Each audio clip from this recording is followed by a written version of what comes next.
Namo tassa bhagavato arahato samma sambuddhassa. Namo tassa bhagavato arahato samma sambuddhassa.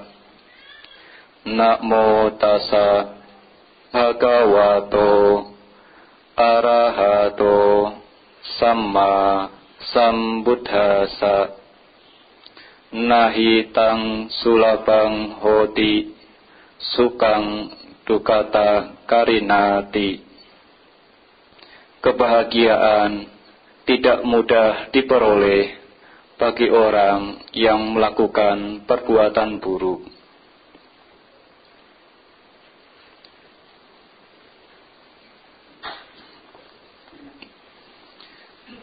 Pemimpin puja bakti yang saya hormati,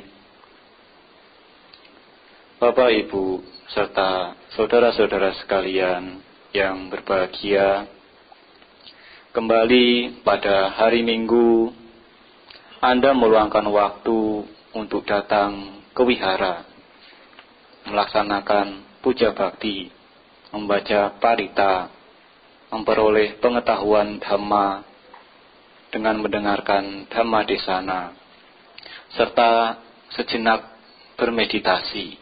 Berapa lama meditasinya? 3 menit. Itu pun masih ada yang buka-buka mata. Artinya sudah datang belum? Nah, Bapak Ibu saudara-saudara sekalian,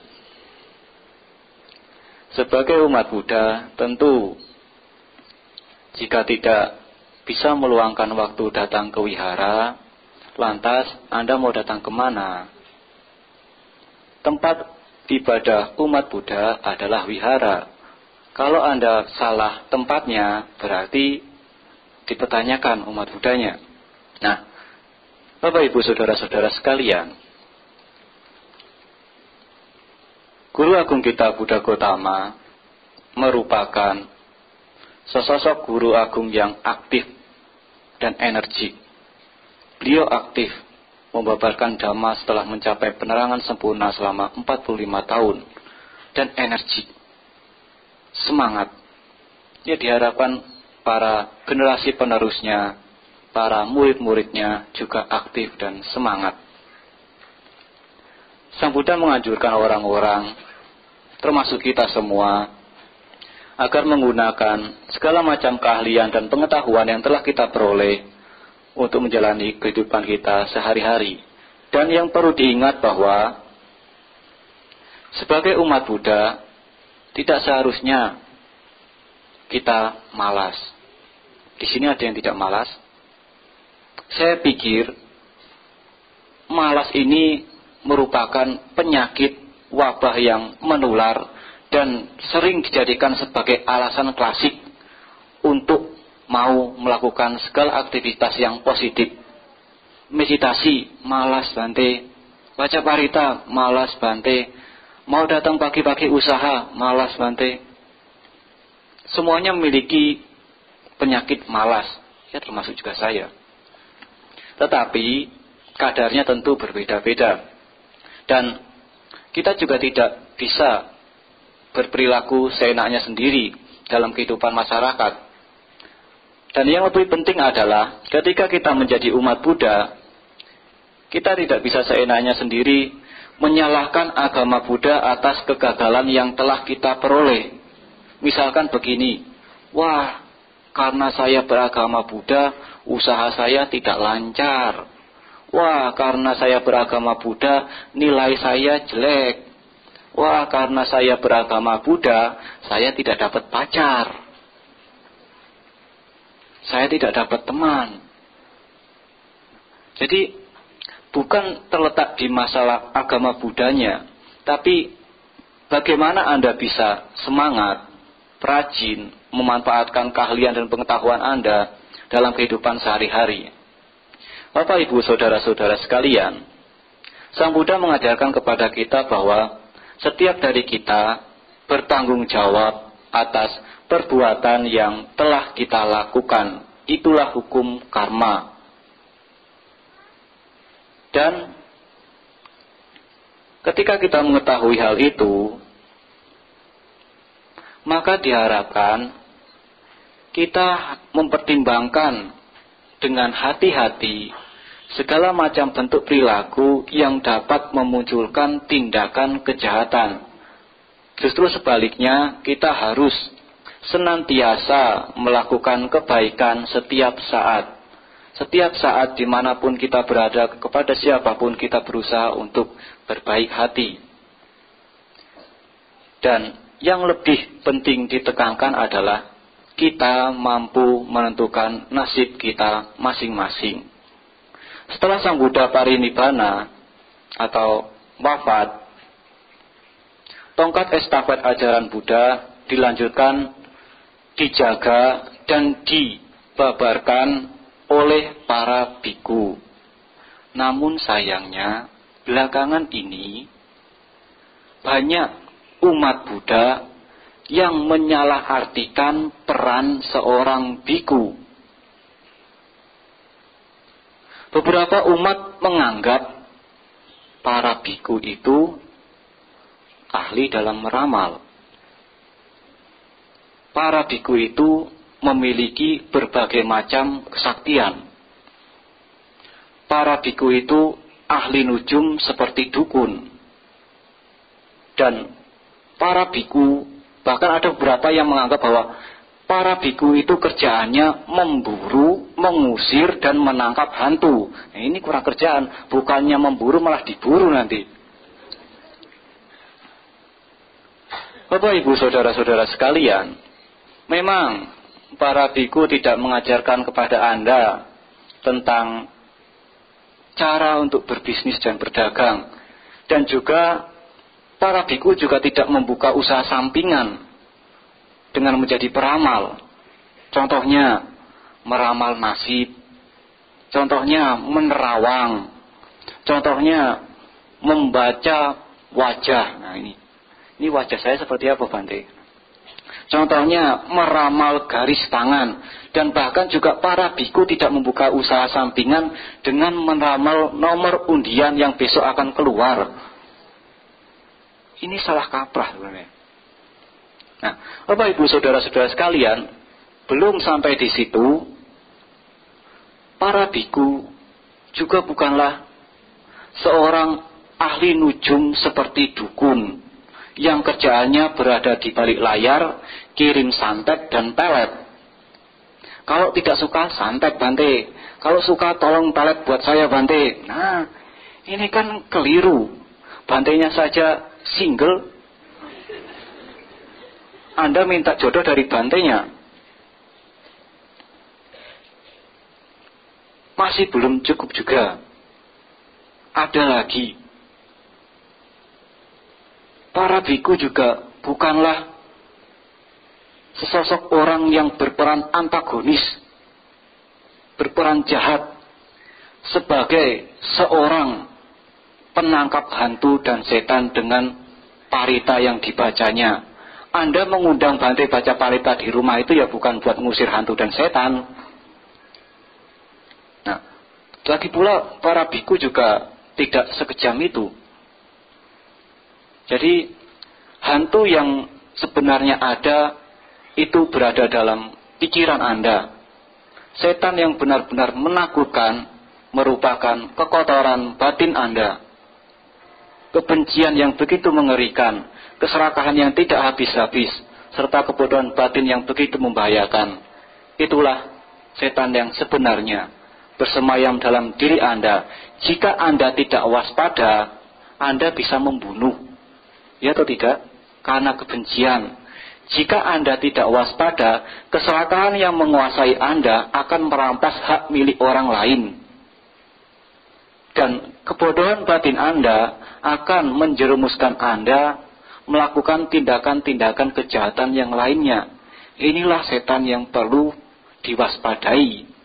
Ketika Anda mengundang Bante baca parita, itu bukan untuk memburu hantu, bukan untuk mengusir setan, tetapi Anda menggunakan bante untuk membaca parita sebagai sarana untuk melakukan kebaikan, kemudian kebaikan-kebaikan yang Anda lakukan itu dapat dirasakan oleh makhluk-makhluk lain yang mungkin kebanyakan tidak bisa Anda lihat secara kasat mata.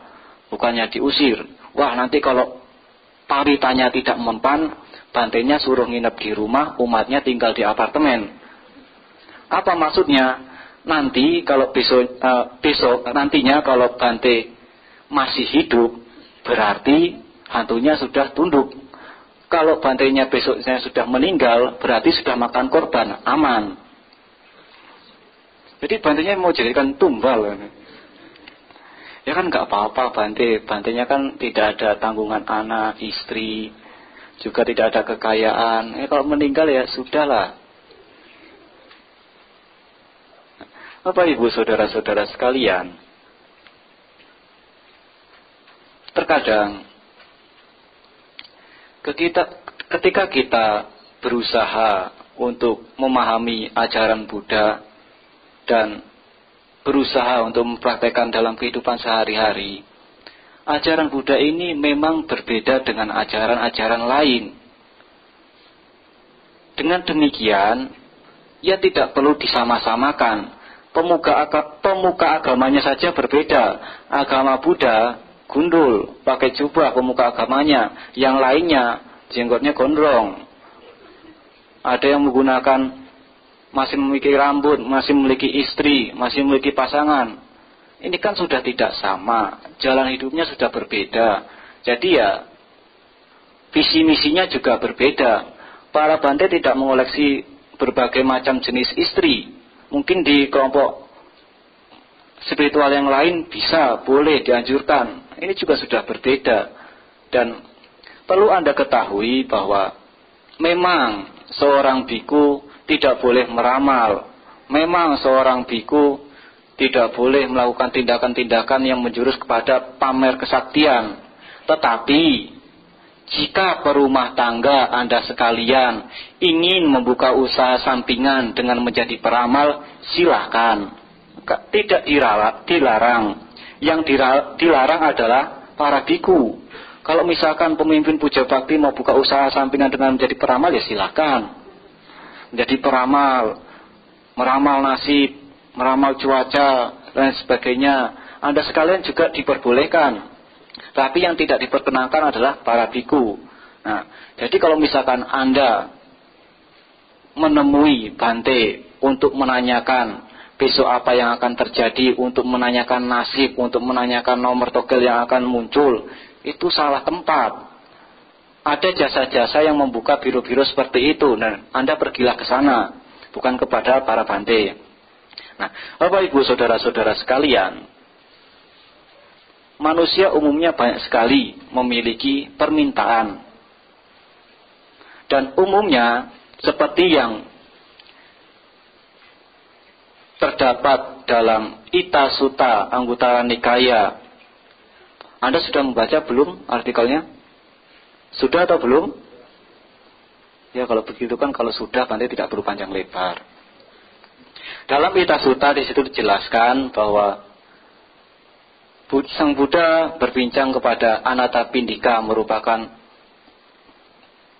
umat perumah tangga penyokong kehidupan Buddha dan Sangha.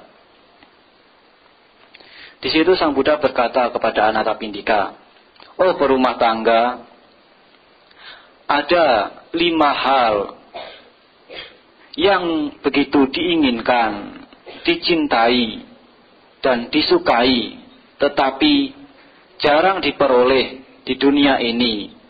Apakah kelima hal itu? Usia yang panjang, keelokan, kebahagiaan, kemasyhuran, dan kelahiran ulang di alam surga. Itulah yang umumnya diinginkan oleh semua manusia. Tetapi para perumah tangga, saya tidak mengajarkan agar kelima hal itu diperoleh hanya dengan berdoa. Jika kelima hal itu dapat diperoleh dengan berdoa, siapa orang di dunia ini yang tidak akan mendapatkannya?" Jadi Itu penting, perlu Anda ketahui. Apakah Anda juga memiliki permintaan seperti itu? Punya atau tidak?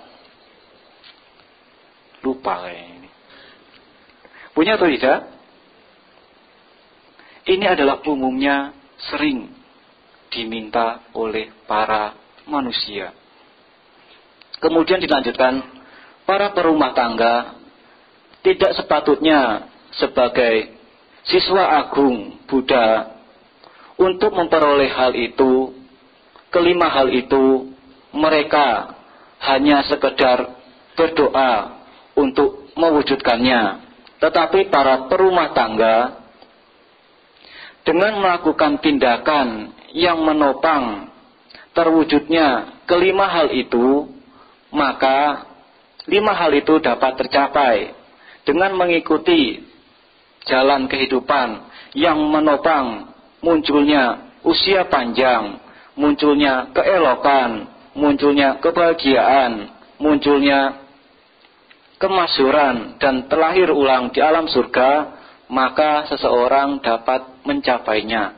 Ya, kalau kita mau usia panjang, berusahalah untuk menyayangi kehidupan makhluk lain, bukan menindas makhluk lain. Bisa dengan function, contoh paling sederhananya. Dan yang terakhir adalah kelahiran ulang di alam surga. Anda mau terlahir di alam surga? Mau atau tidak?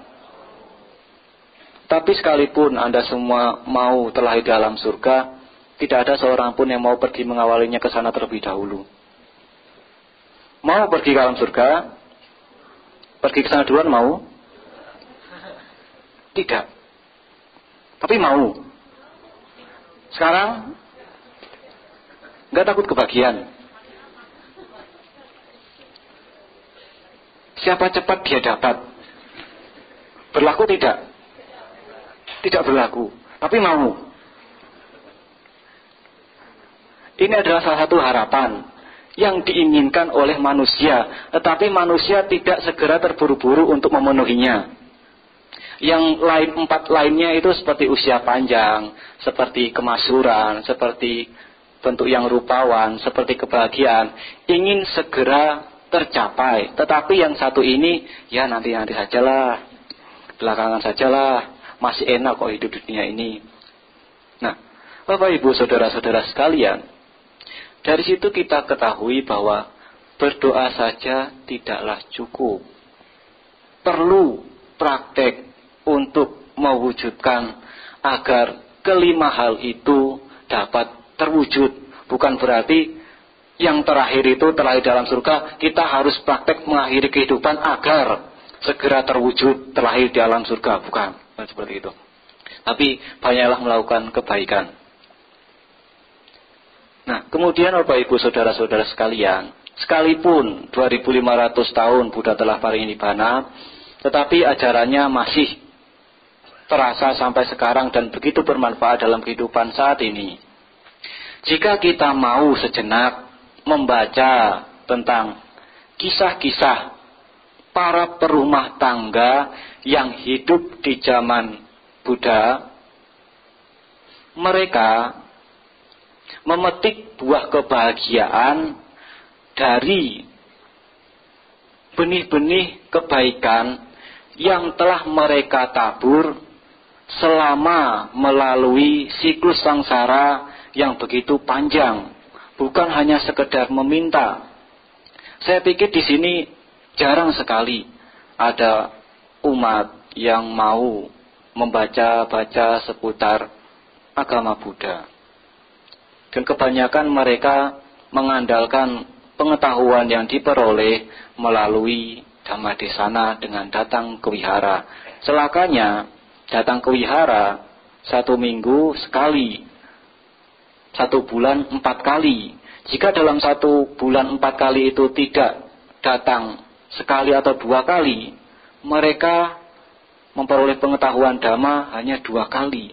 Jika Anda sekalian hanya mengandalkan Dhammadesana dari para Bante, Romo, maka pengetahuan seputar Buddha Dhamma tidak akan cepat tumbuh dan berkembang.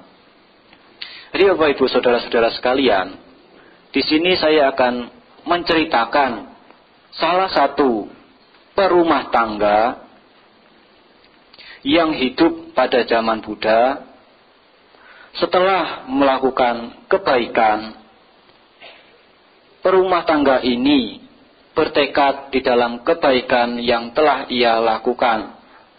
Ia dikenal dalam riwayat hidup orang kaya yang kekayaannya tidak dapat habis. Anda mau seperti itu? Di sini siapa yang tidak mau kaya? Diam. Siapa yang mau miskin? Lebih diam lagi. Batas kemiskinan ada, tapi batas kekayaan hampir-hampir tidak ada. Kenapa? Setiap kali Anda datang ke wihara mintanya, semoga saya kaya, semoga saya kaya. Besok dapat rezeki yang melimpah, nambah lagi kekayaannya, semoga saya kaya, semoga saya kaya. Apakah Anda sudah kaya? Sudah atau belum?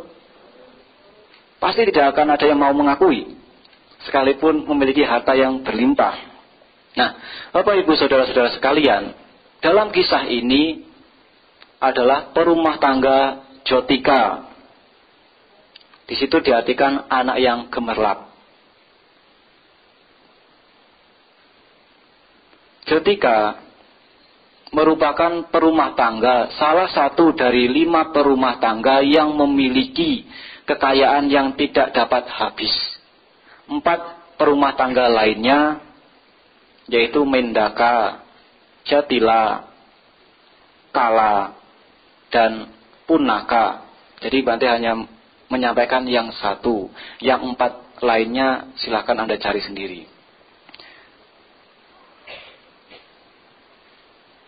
Sebelum terlahir sebagai perumah tangga yang bernama Jotika dalam kehidupan Buddha Gautama, si calon Jotika ini terlahir sebagai seorang petani tebu. Tentu ketika sebagai seorang petani tebu, ya pekerjaannya mengecek ke daerah pertaniannya itu. Kemudian setelah selesai mengecek tanamannya, Jotika ini membawa pulang 2 buah ikat tebu. Yang satunya merupakan miliknya, yang 1 ikat tebu lainnya akan diberikan kepada kakaknya, tetapi kakaknya belum dikasih tahu, ya seperti hadiah lah, surprise lah, tapi surprise-nya tebu, bukan harta yang lainnya, tebu. Tetapi dalam perjalanan pulang, Jotika ini bertemu dengan sesosok Paceka Buddha yang baru selesai melaksanakan Nirodha Samapati. Nirodha Samapati itu meditasi biasanya selama 7 hari 7 malam. Bagi ia yang berdana kepada orang yang baru selesai mencapai Nirodha Samapati, maka buah dari kebaikannya akan begitu besar. Melihat sosok Paceka Buddha ini, calon Jotika timbul rasa kagum, timbul semangat religius, sehingga berpikiran, saya akan mendanakan tebu-tebu saya, tapi sebelumnya saya akan memeras tebu-tebu ini agar sari dari tebu dapat diminum oleh Paceka Buddha. Nah, setelah memiliki pemikiran seperti itu, menemui Paceka Buddha. Oh Paceka Buddha, apakah Anda berkenan, bersedia menerima dana sari tebu dari saya? Paceka Buddha menyetujuinya dengan diam.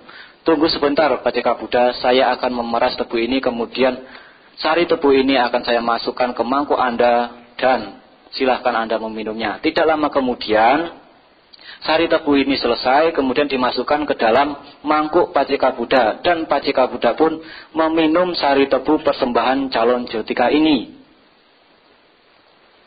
Setelah melakukan kebaikan itu, calon Jotika ini bertekad dalam batinnya, semoga dengan kebaikan yang saya lakukan akan membuahkan kemewahan dan kebahagiaan terlahir di alam dewa dan manusia, serta mencapai penembusan dhamma seperti yang telah Anda capai. Paceka Buddha hanya mengatakan, semoga cita-cita Anda tercapai. Hanya itu. Kemudian sisa 1 ikat tebu itu, calon Jotika ini berinisiatif mendanakan kepada Paceka Buddha juga, dengan berpikiran 1 ikat tebu ini merupakan milik kakak saya, sekalipun kakak saya tidak mengetahui, tapi saya berniat untuk memberitahukannya. Saya memiliki keinginan untuk mendanakan 1 ikat tebu milik kakak saya kepada Paceka Buddha. Nanti ketika sampai di rumah, saya akan bertanya kepada kakak saya, apakah tebu yang saya danakan ini mau diganti dengan uang atau mau berbagi jasa kebaikan melalui saya? Jadi seperti itu. Adik yang sangat baik. Bahkan tebu yang mau diberikan kepada kakaknya ketika didanakan, kalau kakaknya tidak terima tebu itu didanakan kepada Paceka Buddha, dia akan menggantinya dengan uang. Atau opsi yang kedua, berbagi kebaikan yang ditujukan atas nama kakaknya melalui adiknya itu. Kemudian dia memeras 1 ikat tebu yang lainnya dan mempersembahkan kepada Paceka Buddha. Paceka Buddha menerima sari tebu yang kedua itu, kemudian membawa sari tebu yang kedua itu ke Ganda Madana, tempat 500 Paceka Buddha lainnya berdiam, dibagi-bagikan. Nah, setelah kejadian itu dan calon Jotika sampai di rumah, dia menceritakan kepada kakaknya.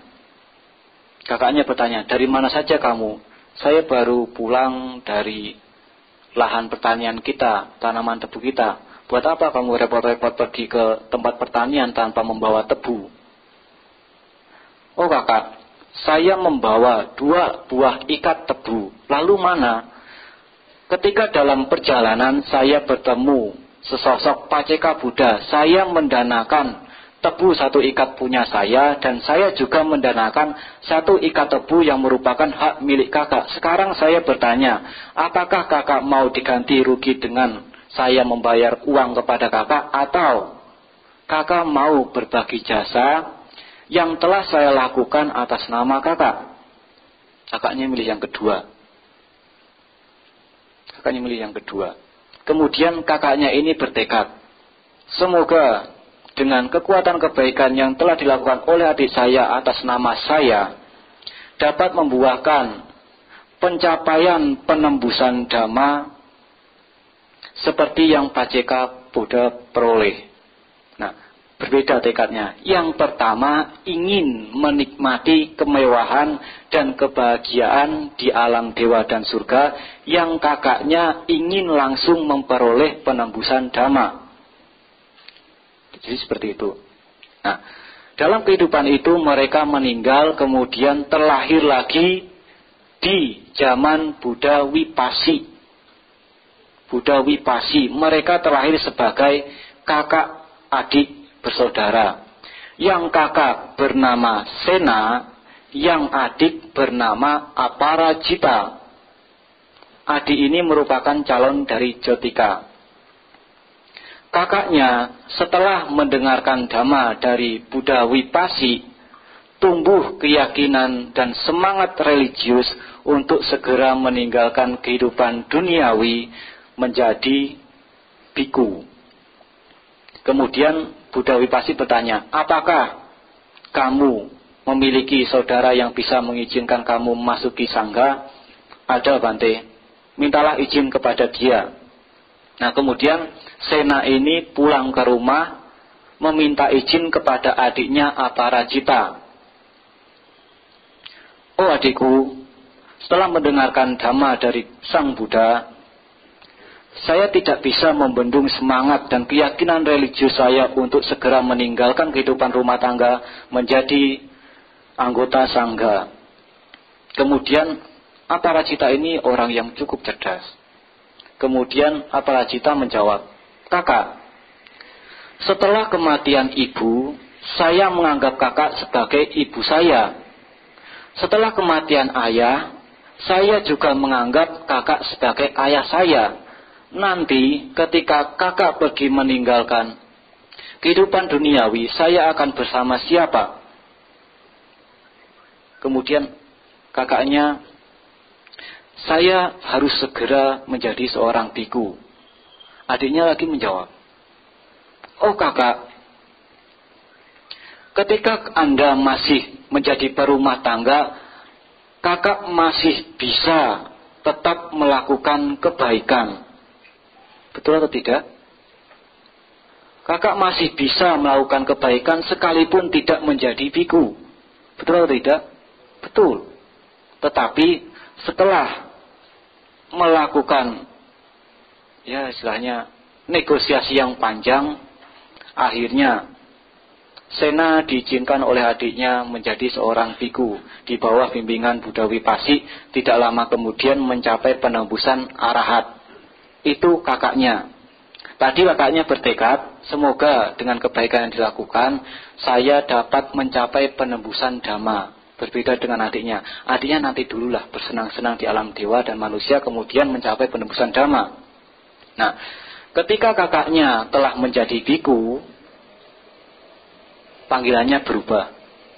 Yang mulia Sena, Anda telah menjadi biku dan telah mencapai pembebasan. Sedangkan saya sebagai perumah tangga masih terbelenggu oleh ikatan-ikatan perumah tangga.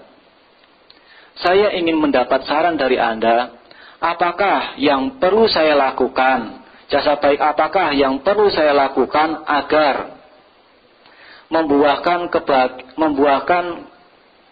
kebaikan, membuahkan kebahagiaan yang begitu besar.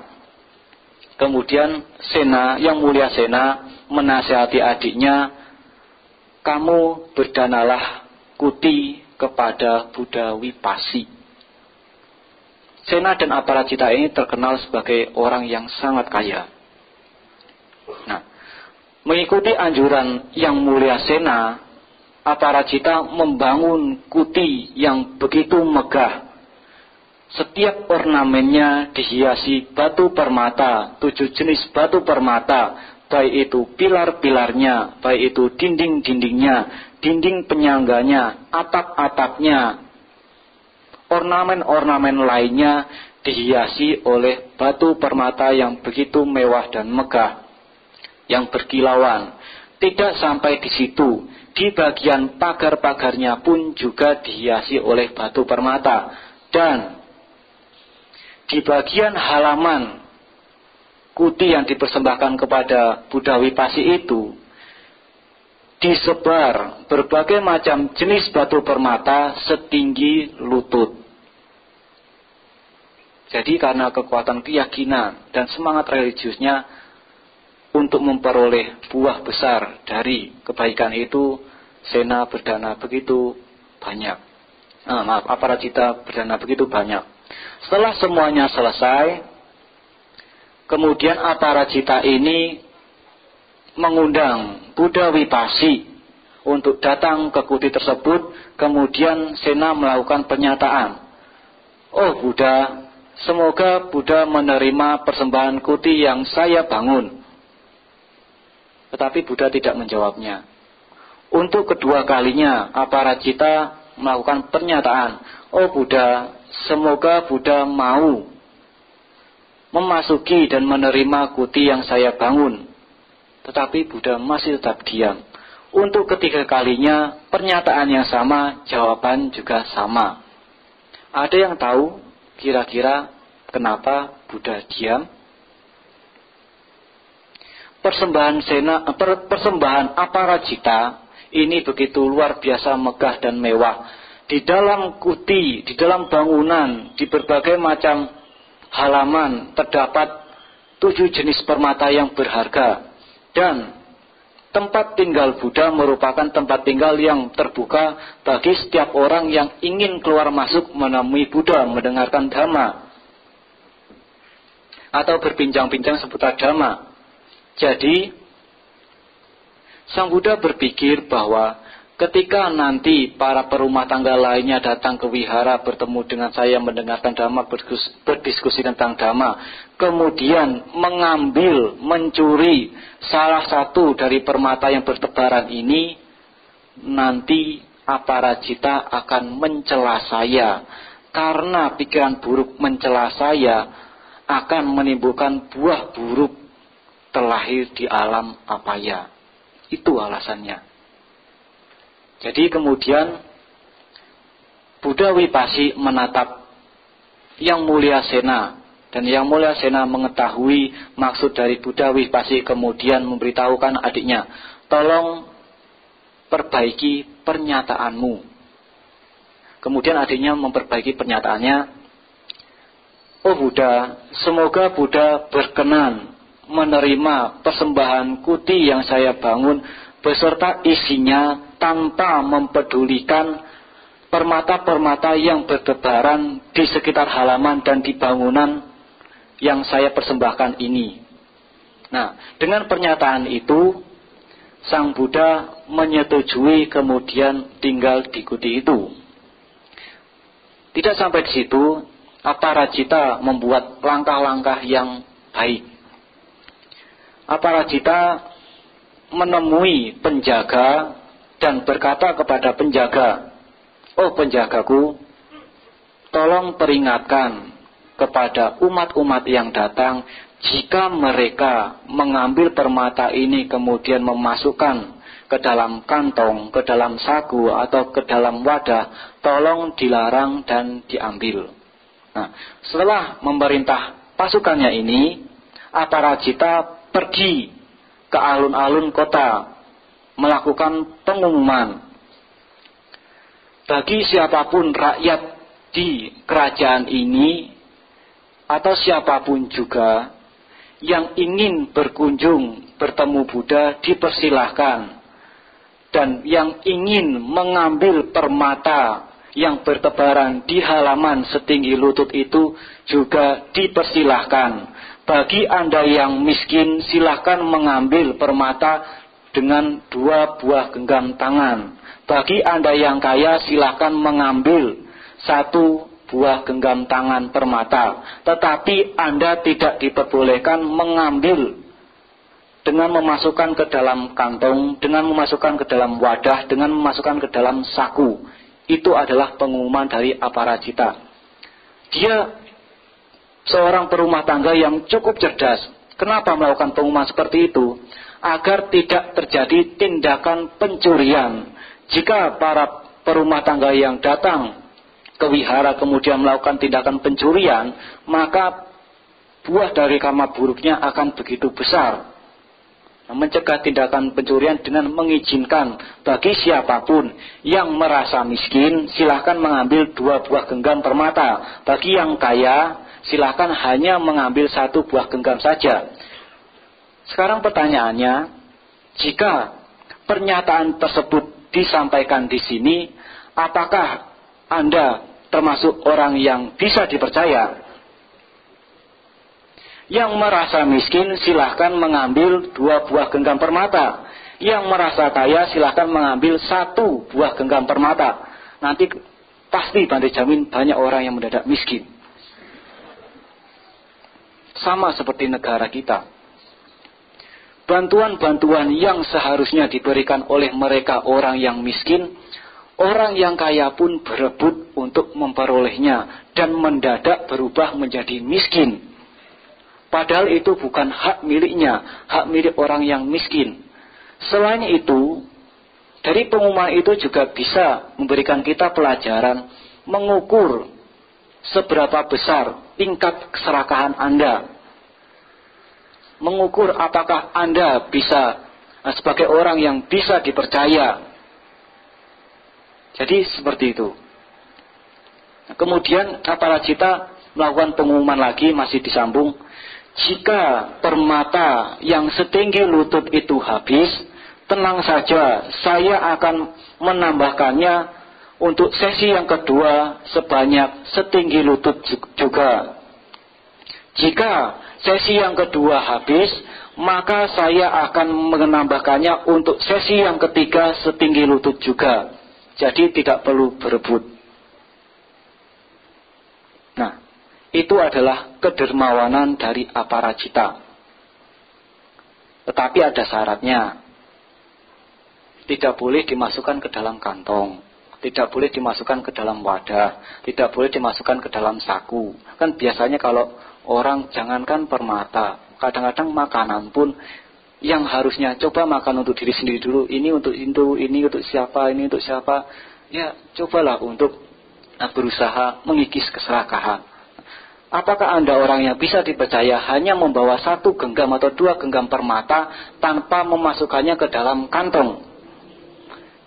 Aparajita sudah cukup bijaksana, juga sudah cukup fair, agar tidak ada tindakan pencurian sekecil apapun dengan mengizinkan setiap orang untuk mengambil permata-permata itu. Nah, kemudian ada satu kasus kejadian ketika aparajita memiliki pemikiran agar cahaya dari Buddha Wipasi ini berkilauan, lebih berkilau ketika dilihat oleh umat dan dapat menimbulkan semangat religius umat tersebut, umat-umat yang berdatangan. Beliau meminta izin kepada Buddha Wipasi agar menempatkan 2 buah batu permata sebesar mentimun di bawah kaki Buddha agar cahayanya terpantul dan bersinar-sinar. Kemudian Sang Buddha menyetujuinya. Ada satu kejadian di situ bahwa aparajita mencurigai seorang brahmana, bahwa brahmana ini datang berpura-pura menghormat mendengarkan ajaran Buddha, tetapi memiliki niatan mencuri salah satu dari 2 buah permata yang baru saja dipersembahkan. Nah, ketika brahmana itu datang, kemudian dengan sikap yang hormat, menunduk, memberikan salam kepada Sang Buddha, kemudian menghormat dengan mencium kaki Buddha, tetapi tangan yang satunya dengan mencium menempel ke kaki Buddha, tangan yang satunya merogoh. Kemudian dapat masukkan ke dalam jubah. Mundur pelan-pelan, setelah itu keluar. Dan ternyata kecurigaan aparajita terbukti. Dan berkata kepada Buddha Wipasi, "Oh Buddha, saya telah mencurigai kepada brahmana yang datang akan mencuri batu permata yang saya persembahkan kepada Buddha. Dan ternyata kecurigaan itu benar. Hal itu tidak dapat membuat pikiran saya menjadi tenang, justru akan memperkeruh pikiran saya yang semakin buruk dengan perbuatan pencurian itu." Sang Buddha menjawab, pernyataan itu juga tidak kalah cerdas. Sang Buddha menjawab, "Oh perumah tangga, apakah ada yang menjamin bahwa harta kekayaanmu bebas dari pencurian?" Saya bertanya kepada Anda sekalian, apakah Anda bisa menjamin bahwa harta kekayaan Anda yang telah Anda kumpulkan bebas dari pencurian? Bisa atau tidak? Dari pertanyaan tersebut muncul semangat dan keyakinan religius aparajita. Kemudian bertekad di hadapan Buddha Wipasi. Semoga dengan kekuatan kebaikan yang telah saya lakukan dapat membuahkan kebahagiaan dalam bentuk kekayaan saya yang saya miliki tidak dapat diambil oleh seorang pun, bahkan 100 raja, 100 perampok yang ingin merampok harta saya dengan cara apapun tidak dapat dicuri. Semua harta saya, sebagian harta saya, bahkan hanya sekecil sehelai benang tidak dapat diambil tanpa seizin saya. Dan semoga api tidak mampu membakarnya, banjir tidak mampu menghanyutkannya. Buddha Wipasi menjawab, "Semoga cita-citamu tercapai." Atau mudahnya dikatakan sadhu. Hanya seperti itu. Ini juga ada pelajaran penting di balik dua tekad aparajita. Kalau kita mau mempelajari, mereka adalah terlahir di zaman Buddha Gotama.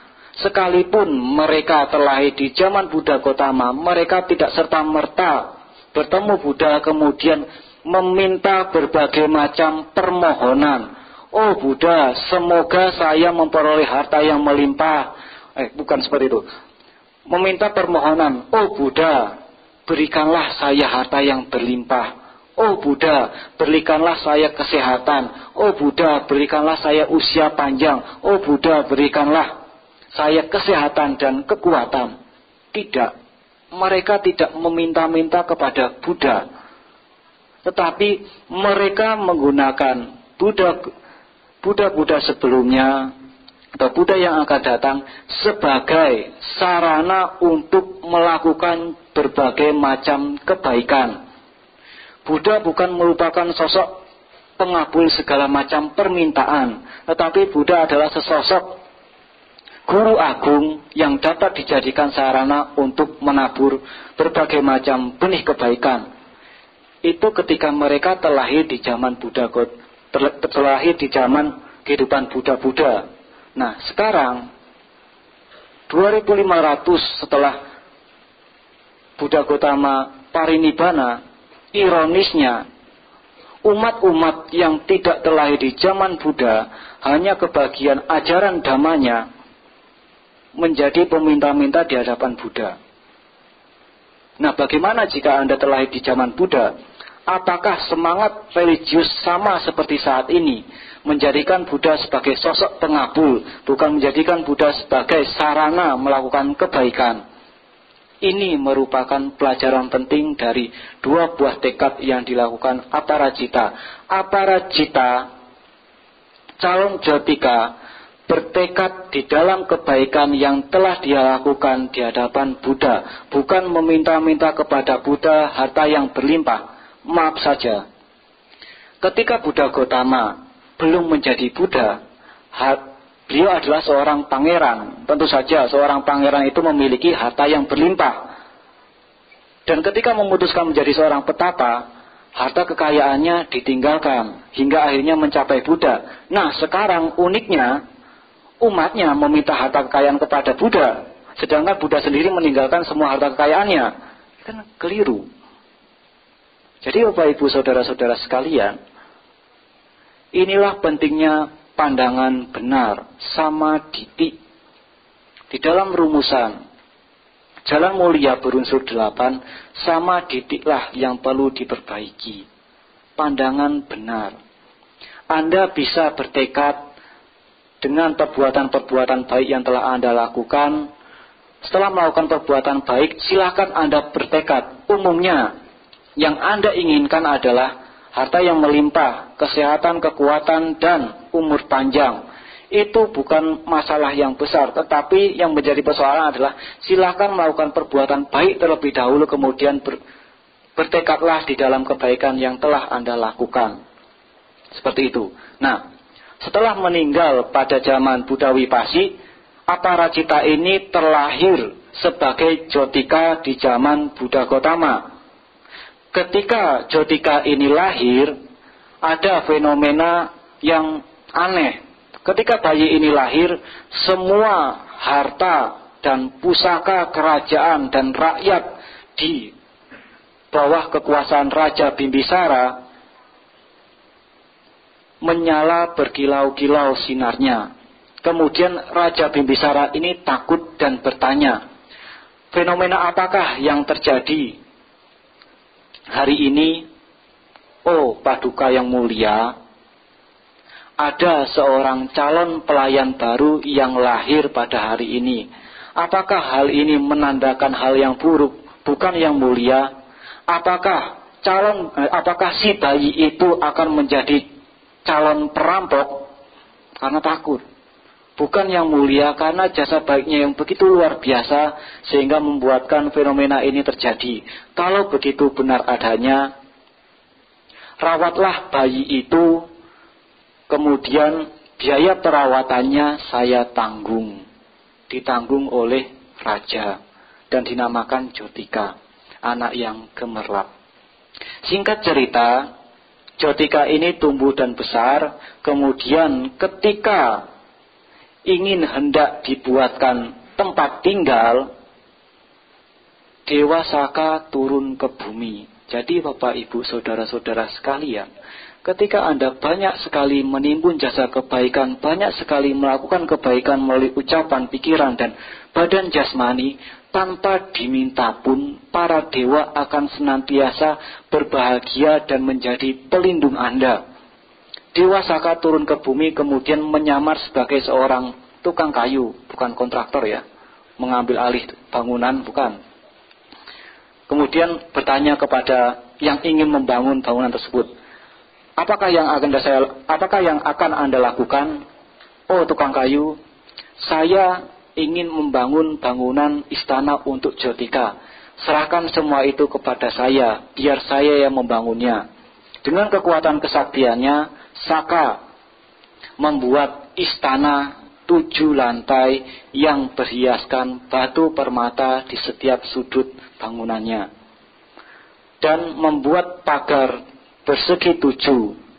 Di setiap pagar dijaga oleh Jenderal Yama. Yang pagar pertama dijaga oleh Jenderal Yamakoli dengan 1000 pasukannya. Di pagar yang kedua dijaga oleh Jenderal Upala dengan 2000 pasukannya. Di gerbang yang ketiga dijaga oleh Jenderal Wajira dengan 3000 pasukannya. Di gerbang yang keempat dijaga oleh Jenderal Yama Wajira Bahu dengan 4000 pasukannya, dan seterusnya dijaga oleh Jenderal Kasan Kanda, Jenderal Disa Muka dengan 5.000 sampai 7.000 pasukannya. Jadi di setiap pintu gerbang dijaga oleh Yama para dewa. Jadi aman, bebas dari pencurian. Karena kekayaannya yang begitu berlimpah itu, Jotika diangkat sebagai bendaharawan kerajaan. Kalau mau melakukan kudeta dan membuat kerajaan kecil sendiri, bisa. Tetapi karena Jotika ini taat dan setia kepada raja, beliau masih tetap menjadi pelayan raja sebagai bendaharawan kerajaan. Nah, pada suatu saat, Raja Bimbisara ini ingin memasuki istana Jotika, ya. Memiliki keinginan untuk memasuki istana Jotika, tetapi menunggu sepi. Nanti kalau rame dicibir oleh para rakyatnya. Kok mau-maunya seorang raja datang ke rumah rakyatnya? Seperti itu. Jadi menunggu sepi, kemudian datang ke rumah Jotika beristana 7 lengkap dengan hiasan permata beserta anaknya. Tahu anak Raja Bimbisara siapa? Pangeran Ajata I. Pada waktu itu pangerannya belum begitu besar dan juga tidak begitu kecil, sedang-sedang dewasa. Nah, sesampainya di rumah Jotika, singkat cerita, Raja Bimbisara ini memberikan pujian yang tulus.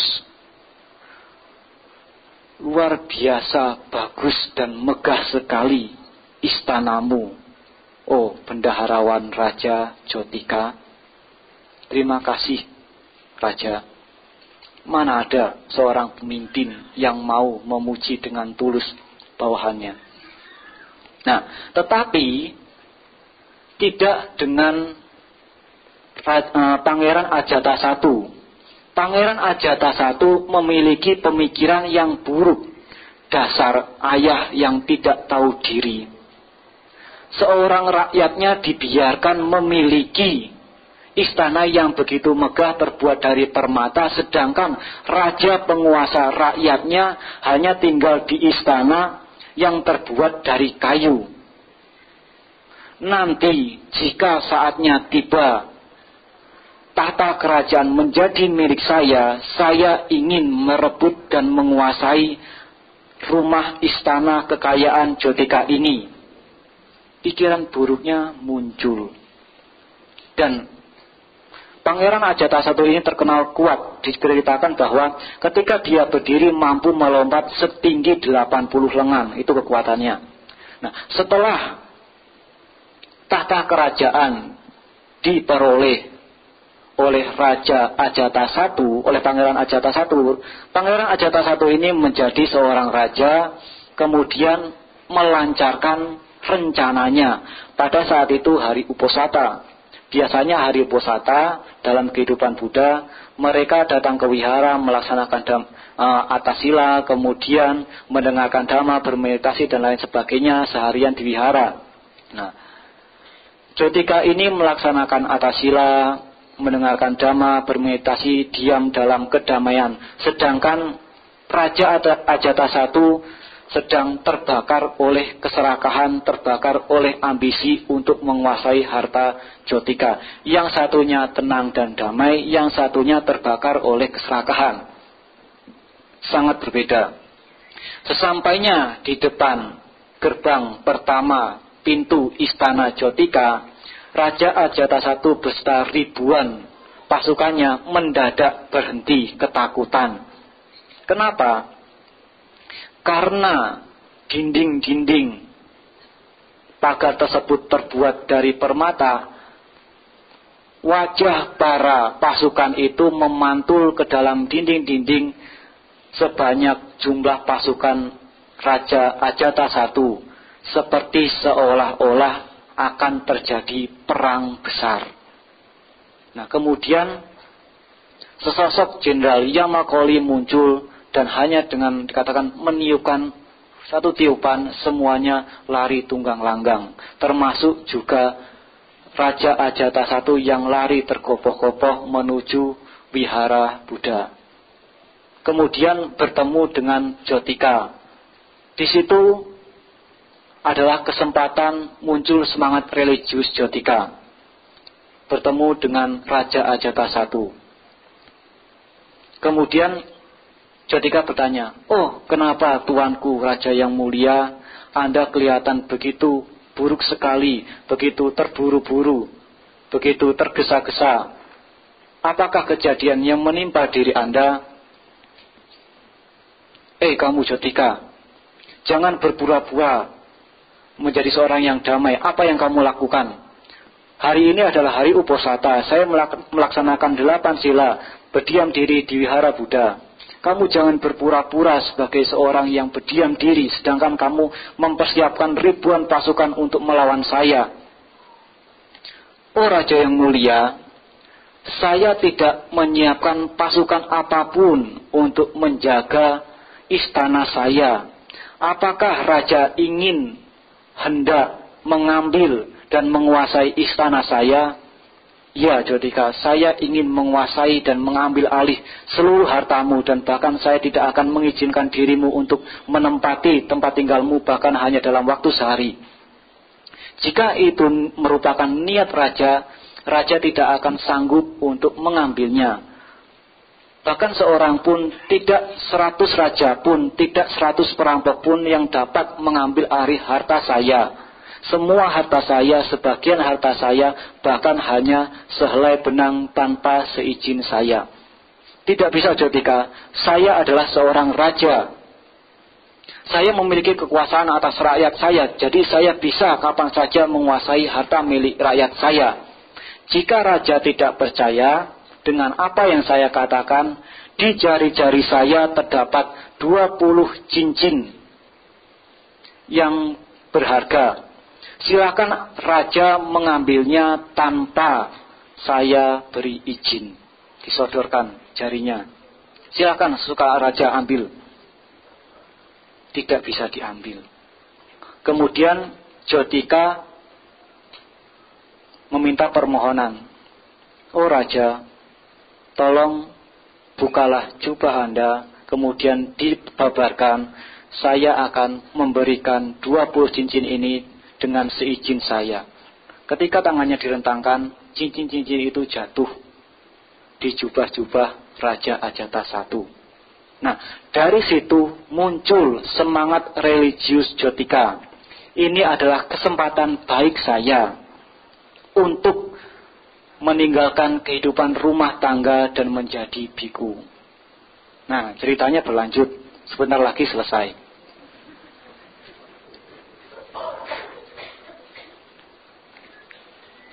Kemudian Jotika ini meminta izin kepada raja. Karena dia adalah bendaharawan kerajaan. Oh raja, saya telah mendengarkan Dhamma Buddha, kemudian muncul semangat religius keyakinan dalam diri saya bahwa saya ingin menjadi seorang biku.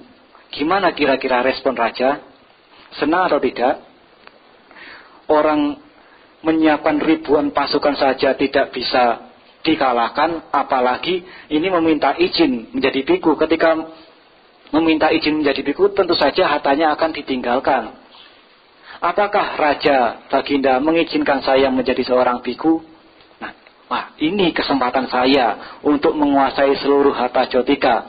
Dengan senang hati, bendaharawan Raja Jotika, saya mengizinkan Anda meninggalkan kehidupan rumah tangga, kemudian menjadi seorang biku. Terima kasih Baginda. Jadi hartanya dikuasai oleh Raja Ajatasattu. Kemudian di bawah penabisan Buddha Gotama, di bawah bimbingan Buddha Gotama, Jotika ini menjadi biku Jotika, berlatih dengan giat, dengan tekun dan disiplin. Tidak lama kemudian mencapai tingkat penembusan arahat dan dikenal sebagai Tera Jotika. Ketika Jotika mencapai tingkat kesucian arahata, seluruh harta kekayaannya lenyap. Jadi sama seperti tekad di awal tadi, tidak ada seorang pun yang bisa mengambil, menguasai, memiliki harta kekayaan saya tanpa saya izinkan. Jadi Raja Ajatasattu gimana? Kecewa. Kurang ajar, hilang semua ternyata. Nah, jadi Bapak Ibu Saudara-saudara sekalian, dari cerita tersebut bahwa Jotika merintis segala macam bentuk kemewahan, kebahagiaan sejak lama sekali dengan tidak meminta tetapi melakukan tindakan yang nyata dengan memanfaatkan berbagai macam kesempatan untuk melakukan perbuatan baik. Jadi Bapak Ibu Saudara-saudara sekalian, dengan kisah itu semoga saja dapat membangkitkan semangat dan keyakinan religius Anda untuk terus-menerus melakukan kebaikan. Di pesan awal tersebut merupakan kutipan dari Sang Yuta Nikaya. Kebahagiaan tidak dapat diperoleh bagi orang yang melakukan perbuatan buruk. Itu merupakan syair-syair yang bagus, tetapi harus dilaksanakan juga.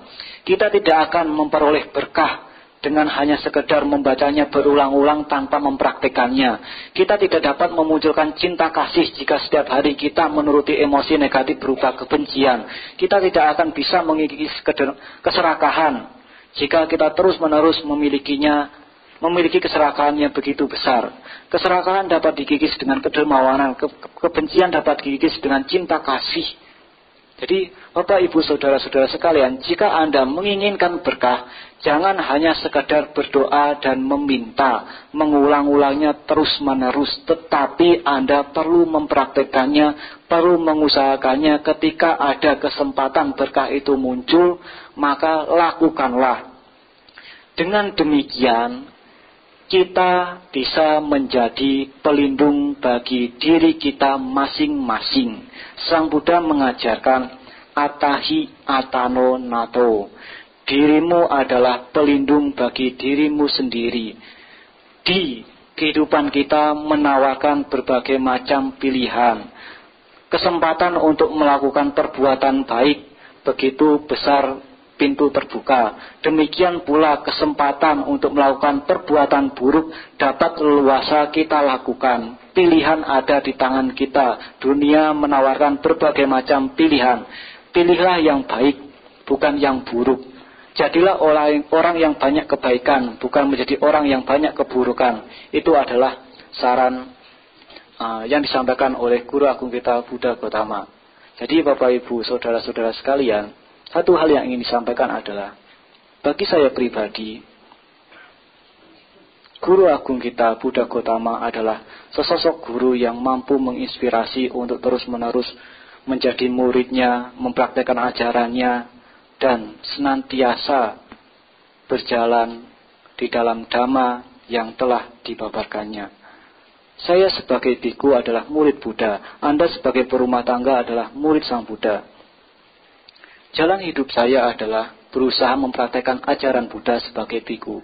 Itu adalah jalan hidup saya. Mungkin jalan hidup Anda adalah sebagai perumah tangga mempraktekkan ajaran Buddha. Jadi cobalah untuk menjadi murid yang baik, murid yang taat, murid yang berbakti terhadap gurunya dengan senantiasa menjadikan Guru Agung kita sebagai sosok yang inspiratif, sebagai sosok yang patut diteladani dan patut dipraktekkan ajaran-ajarannya. Jadi Bapak Ibu saudara-saudara sekalian, agar kita bahagia, cobalah mengurangi perbuatan buruk, perbanyaklah kebaikan, dan melihat ke dalam batin masing-masing, kira-kira ada kekotoran batin yang perlu dibersihkan atau tidak. Dengan demikian, kebahagiaan yang kita idam-idamkan, yang kita cintai, yang kita inginkan, dapat kita peroleh melalui usaha perjuangan dari diri kita sendiri, melalui anjuran dari Buddha Gautama. Semoga apa yang saya sampaikan ini dapat membangkitkan semangat religius, semangat keyakinan Anda untuk terus-menerus berlatih praktik dalam Buddha Dhamma, ajaran Sang Buddha. Sabbe sata bhavantu sukhitata. Semoga semua makhluk hidup berbahagia. Sadhu, sadhu, sadhu.